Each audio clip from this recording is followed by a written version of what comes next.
Hey everyone, and thank you so much for joining us today. And I'm super excited to have this talk with Neville and as we explore these different topics.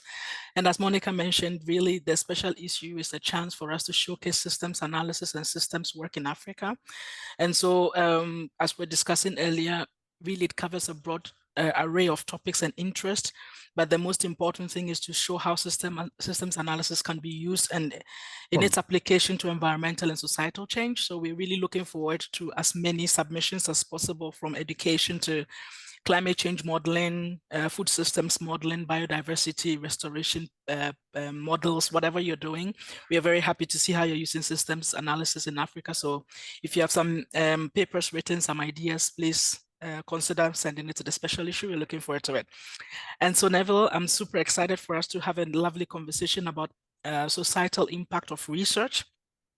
And I think today the conversation a little bit would sort of be nice to explore these issues and how we can go beyond just publishing papers, but then how can we make research impactful? Because you are also not just an editor, but also a scientist, also a science communicator, also, exploring different avenues to communicate science and what we do. And so it would be nice to hear some of your thoughts on how we can sort of go beyond just publishing, but first and foremost, how can we make our research very impactful to society through policy, through, getting it out there to the general public and this kind of discussions. And it will be really nice to hear your thoughts. Thank you, and thanks to everybody, and good afternoon from Cape Town. Well, I'm actually going to start with an example. Last week, we held a conference here in Cape Town on extreme climate events that we've been suffering from in the region, and there were a lot of science papers, as one expects and hopes for and enjoys, from researchers, established, and even young people, emerging researchers. But probably the most valuable part of the conference was a panel discussion where we had not scientists, but in fact practitioners who are really the clients of the science. These are people who work in disaster risk management, in policy and planning in the city of Cape Town, for example, and telling us what they need to know and how they use our science. And I think it's critical for us to go beyond publishing papers. Publishing papers is a necessary currency. It's almost like a rite of passage. You have to be judged by your peers. Your science has to be good enough to make it into a journal. And again, depending on the journal, sometimes the audience that reads that are other researchers in your field. But really, if the science is to have impact, it is not just other researchers that need to know. It's really practitioners. And so finding ways to communicate science through press releases, conferences, and you'll find the media is very thirsty for this kind of information. I think it's a really important way to go. So one has to be creative. And then I want to also say that, unfortunately, in many of our systems, the number of publications, the quality of publications, the journal impact factors are things that get counted by authorities as a measure of your prowess as a scientist. But unfortunately, I think that's not enough. I think there needs to be real credit given to proper outreach and engagement with both the community recipients of your research and also the policy people. Yeah. I mean, I think it seems like we have to come up with a way of evaluating research and researchers beyond the publications and the peer review things, but also all the other sort of contributions that we make. But also, and it's quite interesting to see, in your case, you're contributing to the publication process by being an editor. And I think it's important also for us researchers to contribute to that sort of flow. But I mean, I always wondered if it's enough to just, I mean, you said, yes, let's evaluate based on all these other things that we do with the society, the policymakers, having this kind of conversations in conferences, but how would we be able to sort of turn it around into something that is measurable? Because again, it always comes back to how do you measure the quality of something and how do we researchers contribute to the space? Yes, I mean, you are now a guest editor of the journal, and I think that publishing is very important. Let's not undermine the importance of publishing. I think it provides rigor to the science, and it really does ensure that the quality of what is produced is sufficient. And obviously there are a very wide range of different kinds of journals that do all different kinds of publications. Some are very technical, some perhaps tell more of a story, and so on. And of course, some publications are resounding successes and become seminal pieces of work. So Yeah. it's critical to have your work out there. And I think also it's a good test. It's not, for some people it seems very easy to publish papers. Me, on the other hand, find it a little bit harder. I find it a tremendous amount of effort and work. And actually, as an editor, it's heartbreaking to have to reject, sometimes up to 80% of what gets submitted to us. But perhaps you can say, I mean, if you are picking a journal and wanting to be the editor of a or guest editor, what are the criteria? What are the different kinds of things that you think are important in selecting journals? That's a very good question, actually, because we have to, as researchers, sometimes we have to think. Myself, when I'm publishing something, I always want to consider first, unfortunately, true as it may be, whether this journal, what is my probability of getting accepted? So first is the fit, but also what is the probability, right? Because sometimes, and there's some sort of self-selection going on where we think, this might not is the quality is not good enough to send here, and sometimes also at the same time you're battling with, if you get rejected, then you have, I don't know, there's some form of correlation between your quality as a researcher and the rejection and how you take rejection. So it's quite it's quite a very I don't want to say emotional process, but it feels like sometimes it's a lot weighing on the decision even.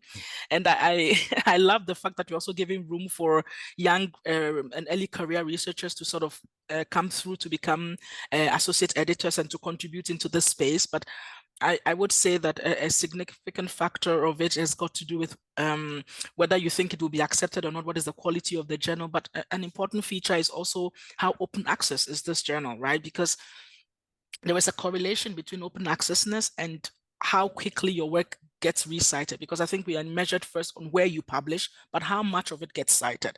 And I think to a larger extent, there is a correlation between how much is cited and how accessible the paper is or the article is. And I think, and this is one of the things that it feels a little bit unfair, if we can say, because in some countries there is this deal going on that the countries themselves or the institutes within the countries have a deal to have their work published as open source. So it's, dare I say, even cheaper for the researcher to publish open access. Even in some places it's embedded in research grants, but then you have other researchers in other parts that are not having the same kind of opportunity. And so this creates a little bit of, accessibility, but affordability. And all of a sudden it feels like research has become a bit more contentious. Can you pay for open access? And I'm thinking that there's a need for us to talk about that to some extent, because then it's not fair in that sense, because even if I'm a good researcher, if I don't get a chance to publish some form of open access way, then my work gets less and less cited and the impact becomes seemingly less. I don't know what your thoughts are, Neville. We have to be real about this.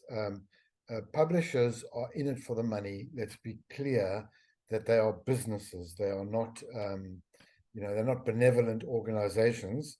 And so, and especially in the era now where everything is online and hard copy is no longer an option, and there aren't libraries to go and take physical books off the shelf, they still have to make money. They're not selling books, they are selling the intellectual property. And as a consequence, we have this system of really kind of tiered way of publishing. And clearly, if you want to be cited more, there has to be, you have to go open access, you have to pay for it. And I don't have an easy solution, really. The FAO, for example, in the past used to cover the costs of some journals to some countries, and I do know in the case of Elsevier they have these bilateral and sometimes multilateral agreements to circumvent those, but it's not an easy question. On the one hand, we need the quality of publisher that can provide the right level of editorial standard. At the same time, it comes with a price, and I think that that's really an issue which is difficult to solve. I Yeah. would say. Yeah. I mean, I know Neville and I are enjoying ourselves and chatting away, but please feel free to interrupt. And if you have any questions or thoughts as well, because it's quite a very not a straightforward thing. We all accept the importance of publishing, and but at the same time, we are being, at least at IIASA, we have a lot of push now to make our work as much as possible, from the models to the tools to the databases, as open access and as free to download as possible. Of course, there are challenges because some parts of it are intellectual property, but at the same time, it's the data that we use to generate some of these models are not open source. And so you have this kind of sort of conflicts going on. And so it would be nice to hear your experiences as well. And please let us know what kind of ideas you also have and how we can contribute to this space as researchers or as people working with research and research products. Let me say quickly while people think about that. You know, in our journal, I've been editor-in-chief now for about a year. It's a tough job, especially because it's not a full-time job. It's kind of a volunteer job. But people, we literally get 30, 40 papers a week that are submitted, and people do want to be published, and obviously they must be.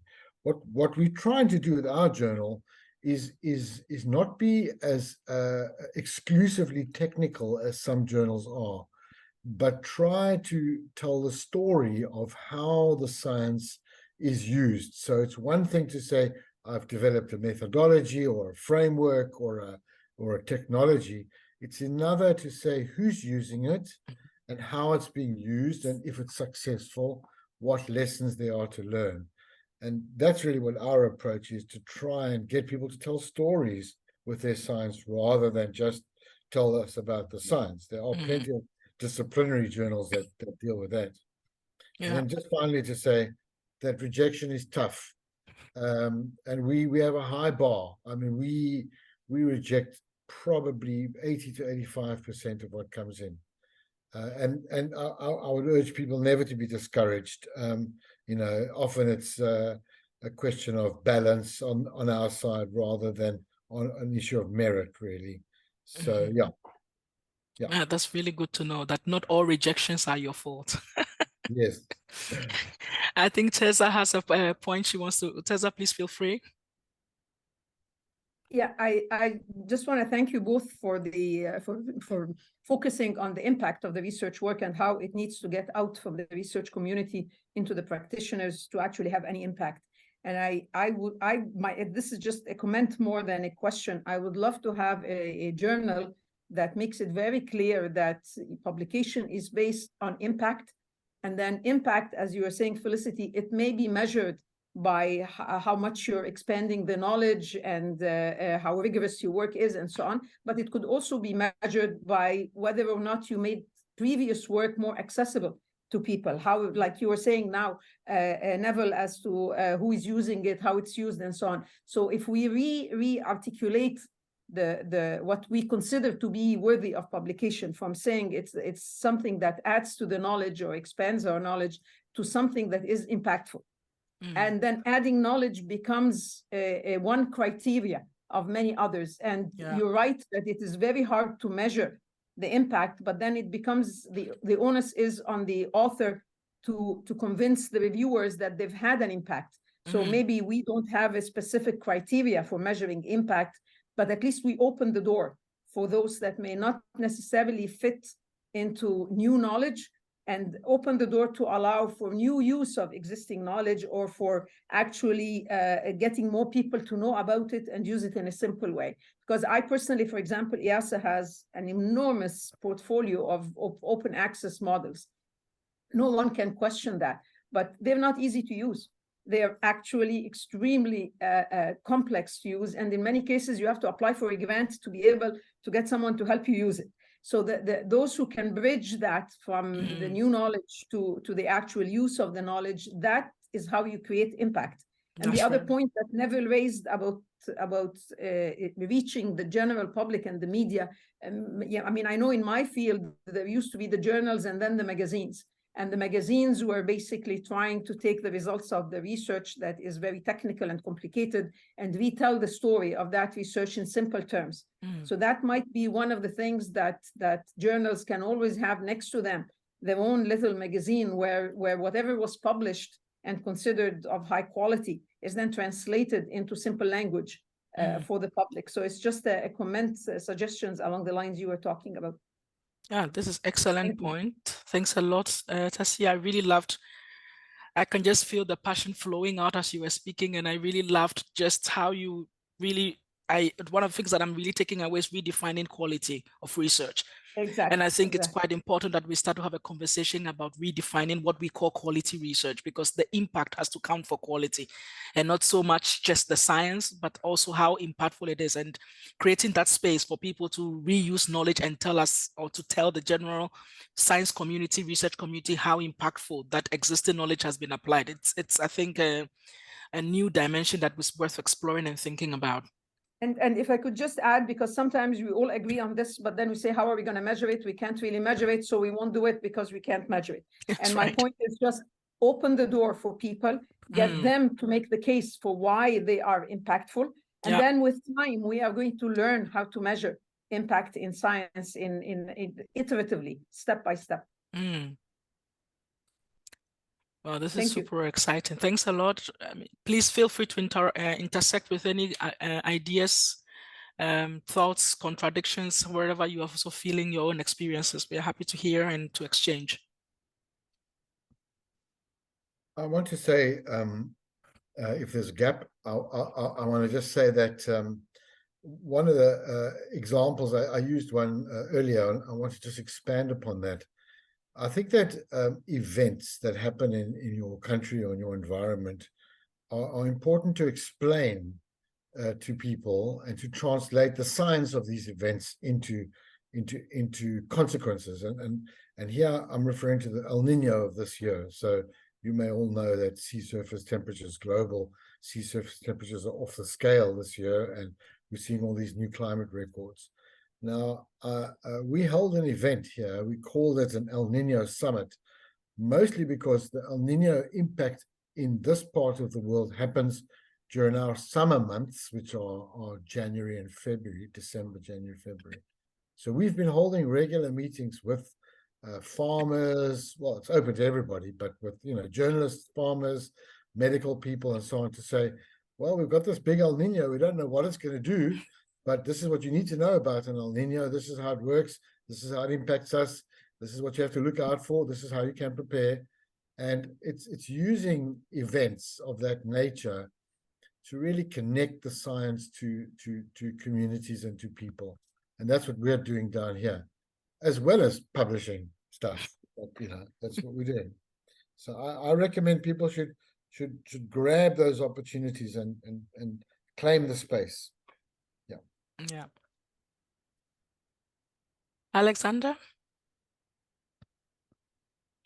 Yeah, thank you, Felicity and Neviel, and thanks a lot for organizing this session. It's being quite useful. If I may, I would like to share a few thoughts from IID Europe, and to us, this is a very interesting opportunity, because one of the strategic goals of, so IID Europe, just to go back a bit, we're a newly established organization. We're based in Amsterdam. We work closely with IID in the UK as a strategic partner, but our focus is mainly on the impacts of European actors on sustainable development prospects around the world. So in that space, we ran a horizon scanning exercise last year in 2022, where we basically asked experts from the majority world to tell us what EU research funding and sustainable development policies should focus on. So rather than having this approach where Europe sets the priorities on majority world countries in terms of sustainable development, we tried this innovative approach where we actually put experts from the majority world on the driving seat to tell us from their perspective what should be the priorities that Europe should focus on. So the resulting product was a tracker, which is available online. And we've been, on one hand, promoting that at different fora, as Naviel was mentioning. We just participated in a European think tank conference a couple of weeks ago to promote this. We've been also contributing to similar horizon scanning exercises from UNEP and Future Earth. And we're really keen now because we always get this feedback from both other research organizations, but also research funders, that this could be very useful and valuable to inform the definition of the research priorities, both in terms of funding, but also research organizations. So we're quite keen on publishing this as a methodology, explaining the methodology, how we used it. And the comment by Naviel really spoke to me, because you were saying that tell the story of the methodology and how it is being used and who is using it. So from our perspective and the feedback that we've been having from research funders and research organizations is that they would really like to see a paper on the methodology so they could apply that to their own horizon scanning in the future. So yeah, just sharing some thoughts. I mean, the ideas that you've been presenting, I think they really resonate with our idea also on how we could make this widely available and a tool to be picked up by other colleagues in other research fields. So I thought I would share this, our intentions, and how the conversation today is being quite useful for us. So thanks. Thank you. That is very interesting. I mean, I will just say again, I'll speak from sort of my corner of the world, where, and I also sort of class myself as a climate-orientated person, that I think having a framework in which to objectively identify research priorities is really an important process, important approach, I would say. Now, you know, there are many different ways of slicing that up, but here, my recent kind of favorite thing, my new favorite flavor is climate services.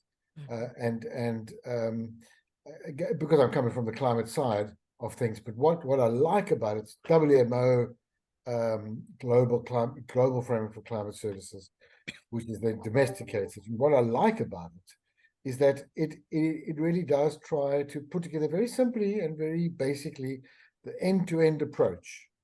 Some people don't like the term end-to-end, I'm aware of that, but the idea is it connects up literally those people that are using information products with the observations that the Weather Service is making, where, when, and how, and what they are measuring, is determined by who is using an information product. And I think that's a great way to identify both gaps and also needs, and so that research can be orientated in a sort of objectively defined way.